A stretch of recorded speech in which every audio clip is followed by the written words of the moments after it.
मुख्यमंत्री देवेंद्र फडणवीस आज भाजपा आमदारांची बैठक घेणार आहेत। वर्षावर ही बैठक पार पडेल। या बैठकीमध्ये राज्यातील विधानसभेच्या जागा, तिथल्या आमदारांची कामगिरी आणि आगामी निवडणुकीसाठी तयारी या मुद्द्यांवर चर्चा होणार आहे। काँग्रेस राष्ट्रवादी आघाडी लोकसभा जागा वाटपाची आज चर्चा होणार आहे। या बैठकीमध्ये 7 लोकसभा जागांवर विशेष चर्चा होणार आहे। विरोधी पक्षनेते राधाकृष्ण विखे पाटील यांच्या शासकीय निवासस्थानी संध्याकाळी 5:30 वाजता ही बैठक होईल। 2019 मध्ये आम्ही सत्तेत आलो तर देशभरात कर्जमाफी जाहीर करू अशी घोषणा काल काँग्रेस अध्यक्ष राहुल गांधींनी केली आहे। शेतकऱ्यांचं कर्ज माफ केल्याशिवाय पंतप्रधान मोदींना स्वस्थ झोपू देणार नाही असंही ते म्हणाले। काँग्रेसच्या कर्जमाफीच्या घोषणांचा भाजपवर चांगलाच प्रभाव झालेला दिसतोय। गुजरात सरकारनं काल ग्रामीण पट्ट्यातली सर्व वीज बिलं माफ केली आहेत। एकूण 650 कोटींची वीज बिलं माफ करण्यात आली आहे। जवळपास 6.25 लाख ग्रामस्थांना याचा लाभ होणार आहे। भाजप शासित आसाम सरकारनं काल शेतकऱ्यांचं 600 कोटींचं कर्ज माफ केल्याची घोषणा केली। यामुळे 8 लाख शेतकऱ्यांना याचा लाभ होईल असं आसामचे मुख्यमंत्री सर्बानंद सोनोवाल यांनी म्हटलंय। एकाचं मत हे महागठबंधन मधल्या सगळ्यांचं मत असू शकत नाही असं वक्तव्य अखिलेश यादव यांनी केलंय। तसंच राहुल गांधींच्या नेतृत्व मानाला अखिलेश यांनी नकार दिलाय। लोक मला ऍक्सिडेंटल प्राईम मिनिस्टर म्हणतात, त्याचबरोबर मी ऍक्सिडेंटल फायनान्स मिनिस्टरही होतो असं माजी पंतप्रधान डॉक्टर मनमोहन सिंग यांनी म्हटलंय। चेंजिंग इंडिया या 5 खंडांच्या पुस्तकाच्या प्रकाशन सोहळ्यादरम्यान ते बोलत होते। देशातल्या डिजिटल इंडियाचे वारे वाहत आहेत। यातच आता मुंबई उपनगरीय लोकलसह राजधानी आणि शताब्दी एक्सप्रेसमध्ये वायफाय सुरू करण्यासाठी पश्चिम रेल्वेनं विशेष प्रस्ताव तयार केलाय। आज कम्युनिकेशन सॅटेलाइट GSAT-7A प्रक्षेपण केलं जाणार आहे। आंध्र प्रदेशच्या श्रीहरिकोटा इथल्या सतीश धवन स्पेस सेंटरमधून हा उपग्रह अवकाशात सोडला जाणार आहे। पुणे महापालिकेच्या हद्दीतील 242 आणि पिंपरी चिंचवडमधील 570 अशा 812 घरांसाठी आज सोडतीला सुरुवात होणार आहे। आज सकाळी 11 वाजता अल्पबचत भवन इथं हा सोडतीचा कार्यक्रम सुरू होईल। 2 दिवसांपूर्वी जाहीर झालेल्या म्हाडाच्या लॉटरीमध्ये मोठा भ्रष्टाचार झाल्याचं निलेश राणेंनी वक्तव्य केलंय। उदय सामंत यांनी शिवसेनेतील त्यांच्या निकटवर्तीयांना घरं मिळवून देण्याचा आरोप करण्यात आलेला आहे। सायरा बानोंनी पुन्हा एकदा नरेंद्र मोदींना ट्विट केलंय। मुख्यमंत्र्यांकडून मिळणाऱ्या आश्वासनाला वैतागले असल्याचं सायरा बानो यांनी म्हटलेलं आहे। भूमाफियांकडून वारंवार धमक्या येत असल्याचा दावा बानोंकडून करण्यात येतोय। मराठा आरक्षणासंदर्भात आज उच्च न्यायालयामध्ये सुनावणी होणार आहे। राज्य मागासवर्ग आयोगाच्या अहवालावर राज्य सरकार आपली बाजू मांडणार आहे। मेगा भरतीपूर्वी कंत्राटी कर्मचाऱ्यांना कायमस्वरूपी करण्याची मागणी महाराष्ट्र राज्य कंत्राटी कर्मचारी महासंघानं केली आहे। या संदर्भात महासंघानं मेगा भरती विरोधात याचिकाही दाखल केली आहे। मेगा भरती विरोधातील याचिकेवर आज सुनावणी होणार आहे। मुंबईतल्या कोस्टल रोडला वरळीतल्या कोळीवाड्यातल्या विरोध लक्षात घेता महापौरांनी काल इथल्या कोळी बांधवांची भेट घेतली। त्यांनी कोस्टल रोड मार्गावर त्यांच्यासोबत पाहणी केली। यावेळी स्थानिक आमदार सुनील शिंदे आणि कोस्टल रोडचे अभियंते महापौरांसोबत होते। पेट्रोल डिझेलचे मध्ये मिथेनॉल मिसळण्याची सरकारची योजना आहे आणि याच योजनेमुळे आता पेट्रोल डिझेलचे भाव लवकरच 10 रुपयांनी खाली घसरण्याची शक्यता आहे। नीती आयोगाच्या देखरेखीखाली पुण्यामध्ये यासंबंधीच्या चाचण्या घेण्यात येत आहेत। पंतप्रधान नरेंद्र मोदी महाराष्ट्र दौऱ्यावर होते। यावेळी मुंबईलगतच्या ठाणे कल्याण भिवंडी मेट्रो 5, दहिसर मीरा भाईंदर मेट्रो 9 तसंच पुणे मेट्रो 3 म्हणजे शिवाजीनगर हिंजवडी मेट्रोचं भूमिपूजन करण्यात आलं। पंतप्रधान नरेंद्र मोदींच्या हस्ते पुण्यातील शिवाजीनगर ते हिंजवडी मेट्रो 3चं भूमिपूजन करण्यात आलं। यावेळी बोलताना 2019 अखेरपर्यंत पुण्यात 12 किलोमीटरपर्यंत पहिली मेट्रो धावेल असं आश्वासन मोदींनी दिलंय। मोदींच्या हस्ते कल्याणमध्ये पंतप्रधान आवास योजनेअंतर्गत स्वस्तातील घरांच्या प्रकल्पाचं भूमिपूजन करण्यात आलं। तसंच गरिबांच्या घरांचं स्वप्न 2022 पर्यंत पूर्ण होणार असल्याची घोषणा या कार्यक्रमादरम्यान पंतप्रधानांनी केली आहे। दरम्यान आधीच्या सरकारपेक्षा आमचं संस्कार, सरकार आणि वेग सगळं वेगळं आहे। प्रधानमंत्री आवास योजनेअंतर्गत बेघरांसाठी चांगल्या घरांची निर्मिती केली जाते आणि आम्ही गरिबांसाठी बांधत असलेल्या सोसायट्या आघाडीच्या काळातील आदर्श सोसायटीसारख्या नाहीत असंही मोदी म्हणत काँग्रेसवर घणाघात केला। पुण्यात पंतप्रधान नरेंद्र मोदींचं पारंपरिक पद्धतीनं स्वागत करण्यात आलं। मुख्यमंत्री देवेंद्र फडणवीस यांनी मोदींना पुणेरी पगडी देऊन त्यांचं स्वागत केलं। यावेळी मोदींना छत्रपती शिवाजी महाराजांची मूर्ती देखील भेट देण्यात आली। कल्याण आणि पुण्यातील मेट्रो प्रकल्पांच्या उद्घाटन सोहळ्यात मोदींनी मराठीत भाषणाची सुरुवात केली। छत्रपती शिवाजी महाराज, बाजीप्रभू देशपांडे, तानाजी मालुसरे, महात्मा ज्योतिबा फुले, महर्षी कर्वे यांना अभिवादन करून मोदींनी भाषणाची सुरुवात केली।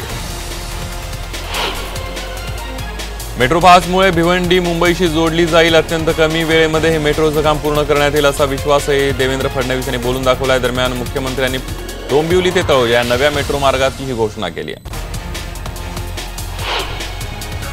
दरम्यान सकाळी मुंबई विमानतळावर आगमन झाल्यानंतर मोदींनी हॉटेल ट्रायडंटमध्ये एका खासगी कार्यक्रमाला हजेरी लावली. यावेळी त्यांनी 99% वस्तूंवर 18% जीएसटी लावणार असल्याची घोषणा केली आहे.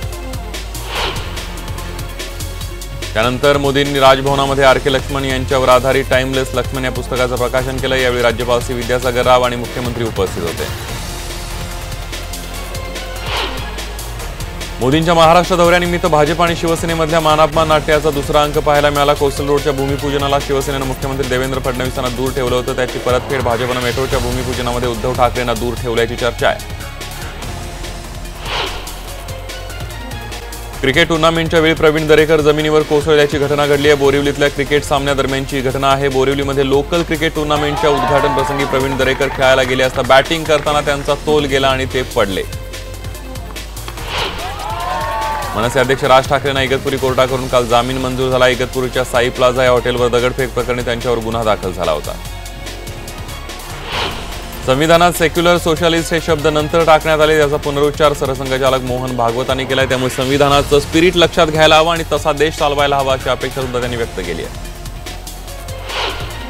भाजपचं नेतृत्व नितीन गडकरींकडे देण्याची मागणी शेतकरी नेते आणि वसंतराव नाईक शेतकरी स्वावलंबन मिशनचे अध्यक्ष किशोर तिवारी यांनी केली. त्यांनी तसं पत्र सरसंघचालक मोहन भागवतांना लिहिलंय. गोदावरी आणि तिच्या उपनद्या प्रदूषणमुक्त करण्याबाबत हायकोर्टानं राज्य सरकारला महत्त्वपूर्ण आदेश दिले आहेत. नदीपासून किती अंतरावर कारखाने असावेत हे निश्चित करणारा ड्राफ्ट तयार करण्याचे आदेश हायकोर्टानं राज्य सरकारला दिलेत. घाटकोपरच्या हिरे व्यापारी राजेश्वर उदानी हत्ये प्रकरणामध्ये 5 आरोपींपैकी 4 आरोपींना 14 दिवसांची न्यायालयीन कोठडी सुनावण्यात आली. यामध्ये मुख्य आरोपी सचिन पवार, दिनेश पवार, प्रणित भोईर आणि सिद्धेश पाटील यांचा समावेश आहे. दारूसाठी पैसे दिले नाहीत म्हणून एका विद्यार्थ्यानं दुसऱ्या विद्यार्थ्यावर चाकून हल्ला केल्याचा प्रकार उल्हासनगरमध्ये उघडकीला आलेला आहे. कॅम्प नंबर 1च्या कलानी कॉलेजमधला हा प्रकार आहे. ठाण्यातल्या बागळे इस्टेट परिसरामध्ये किसननगरमध्ये मस्करी करत असताना बंदुकीमधून गोळी सुटल्यानं एक तरुण जखमी झाल्याची घटना घडली. विजय यादव असं या तरुणाचं नाव असून त्याच्यावर खासगी रुग्णालयात उपचार सुरू आहेत. नाशिकमध्ये सैन्य भरतीसाठी आलेल्या उमेदवारांवर लाठीचार्ज करण्यात आल्याचा धक्कादायक प्रकार घडला. 68 जागांसाठी भरती सुरू आहे. यावेळी प्रचंड थंडीमध्ये युवकांना विविध समस्यांना सामोरं जावं लागलं. भिवंडीमधील राजलक्ष्मी कंपाऊंडमधल्या कार्पेट गोदामाला भीषण आग लागली. सुदैवानं यात जीवितहानी झाली नाही, मात्र मोठ्या प्रमाणावर आर्थिक नुकसान झालंय. दुसरीकडे मालाड पश्चिम येथील मिलाप सिनेमा परिसरातील एका जुन्या बंगल्याला आग लागलेली आहे. आग विझवण्यासाठी अग्निशमन दलाच्या 5 गाड्यांच्या मदतीनं ही आग विझवण्यात आली. मुंबई आग्रा महामार्गावर खंबाळे गावाजवळ एका चालत्या एर्टिगा कारने अचानक पेट घेतल्याची घटना घडली आहे. गाडीतून धूर निघत असल्याचं लक्षात येता चालकानं प्रसंगावधान राखत रस्त्याच्या बाजूला गाडी नेली. सुदैवानं यात कुठलीही जीवितहानी झालेली नाहीये. आगामी लोकसभा निवडणुकीसाठी प्रशासनाच्या वतीनं तयारी सुरू झाली असून नागपुरात 5486 व्हीव्हीपॅट मशीन्स दाखल झाल्या. देशात पहिल्यांदाच अत्याधुनिक अशा व्हीव्हीपॅट मशीन्स आल्यात. फक्कड चहा, बॉबी, तंदूर चहा नंतर आता पुण्यात प्रेमाचा बासुंदी चहा मिळू लागला आहे. थंडीच्या मोसमामध्ये हा प्रेमाचा बासुंदी चहा सकाळी 6 ते 9 या वेळेपर्यंत पुणेकरांची तलब भागवतोय. निसर्गाचं वरदान लाभलेल्या नाशिक जिल्ह्यामध्ये कडाक्याच्या थंडीनं जनजीवन विस्कळीत झालं. यंदाच्या मोसमातली नीचांकी तापमानाची नोंद झाली असून नागरिक शेकोटीचा आनंद घेत आहेत.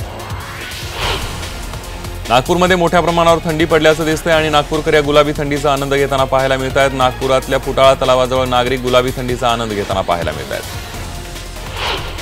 ऑरेंज सिटी नागपुरातल्या कळमना बाजारात आंबी या संत्र्यांची आवक वाढली. गेली 2 दिवस पावसाच्या सरी आल्यानं दर आणखी कमी झालेत. भाव गेल्या वर्षीच्या तुलनेमध्ये कमी असून 10 ते 20 हजारांपर्यंत टन या संत्र्यांची विक्री सुरू आहे. जालन्यामध्ये आजपासून महाराष्ट्र केसरी कुस्तीची दंगल सुरू आहे आणि या कुस्ती स्पर्धेचे पोस्टर्स जालन्यामध्ये झळकत आहेत. मात्र यातील शिवसेनेचे मंत्री अर्जुन खोतकर यांनी लावलेल्या पोस्टर्सवर बाळासाहेबांचाच फोटो नसल्यानं खोतकर बाळासाहेबांनाच विसरलेत का असा सवाल विचारला जातोय. चेन्नईमधील एका खासगी हॉटेलमध्ये ख्रिसमस निमित्त आकर्षक रोषणाई करण्यात आलेली आहे. ही रोषणाई पाहण्यासाठी पर्यटक गर्दी करतायत. जम्मू काश्मीरच्या खोऱ्यामध्ये सततच्या बर्फवृष्टीमुळे जनजीवन विस्कळीत झालं. श्रीनगरमध्ये उणे 5 तर गुलमर्गमध्ये उणे 8 डिग्री तापमानाची नोंद करण्यात आली. काश्मीरच्या सगळ्याच रस्त्यांवर बर्फाची जाड चादर पसरली, त्यामुळे नजर जाईल तिकडे बर्फच बर्फ पाहायला मिळतोय. ऑस्करसाठी भारताचं अधिकृत नामांकन असलेल्या विलेज रॉक स्टार्स हा चित्रपट स्पर्धेतून बाद झाला. 91व्या ऑस्कर पुरस्कारासाठी त्याचं नामांकन उत्कृष्ट परदेशी चित्रपटांमध्ये करण्यात आलं होतं. 87 पैकी केवळ 9 चित्रपट पुढच्या फेरीत पोहोचले.